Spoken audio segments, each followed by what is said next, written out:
আব্বা, উত্তরপাড়ার খালেকর থেকে তুমি যে টাকা পেলাহিনি সেটা কি তুলবার পাছ? বাবা, খালেক তোর চাচা হয়। গুরুজনক আনা সম্মান দিয়ে কথা কওয়া লাগে। আর টাকার কথা করছু, ওই আমার থেকে সময় লেছে। কয়েকদিন আগে ওর বেটির বিয়ে হলো, ওই জন্যে ওই আনা হাত শটের মধ্যে পড়ছে। তুমি এই টাকা কোনোদিনও তুলবার পাবা না। তুমি খালি আমাকে একবার আনার সুযোগ দাও, দেখো এক সপ্তাহের মধ্যে তোমার টাকা তোমার কাছে চলে আসবে। তার কোনো দরকার নাই, আমার টাকা আমি তুলবার পারবো। তুমি আমার বাপ হয়ে এইভাবে চলাফেরা করো? তুমি জানো না আমার ক্ষমতা কতখানি? বনের রাজা বাঘ, আর এই এলাকার রাজা হচ্ছে তোমার বেটা সকেট। আর তার বাপ হয়ে তুমি মানুষের থেকে টাকা তুলতে পারো না? শোন বাবা, বাঘের কথাই যখন কলু তাহলে একটা গল্প শোন। একটা গরু জঙ্গলের মধ্যে ঘাস খাচ্ছিল।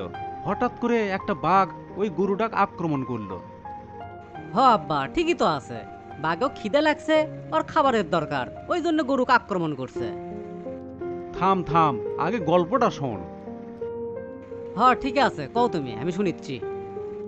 অনেক দৌড়দৌড়ির পর গরুটা উপায় না পেয়ে একটা শুকনো পুকুরত, যে পুকুরত পানি বলতে কোনো জিনিস নাই, খালি কাদো আর কাদো, সেই পুকুরত ঝাঁপ দিল। বাঘের এতই লোভ, গরুর পিছে পিছে বাঘও ঝাঁপ দিল। আব্বা, শিকের ধরা বলে কথা।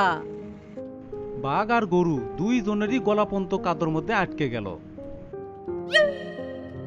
বাঘ তখন রেগে মেগে গরুক কলো, কি রে বদমাস, তুই আর লাভ মারার জাগা পেলু না?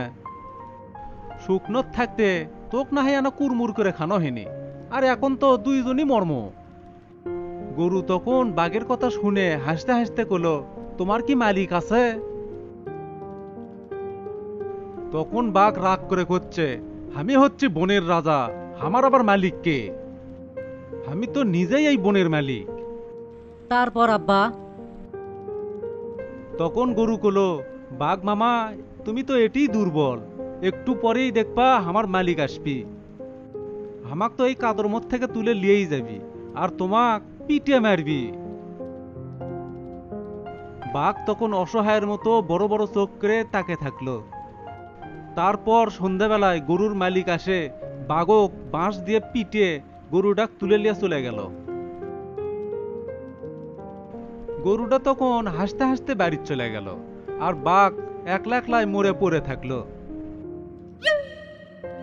বেশি ফাল পারিস না বাবা, বেশি ফাল পারিস না, বাঘও কিন্তু বিড়াল হয়ে যায়। আমরা যারা মালিকের ওপর ভরসা করি, আমাদের ওপর যত বিপদই আসুক না কেন, আমাদের মালিক আল্লাহ আমাদেরকে রক্ষা করবেন। হয়তো সন্ধ্যা পর্যন্ত একটু অপেক্ষা করতে হবে।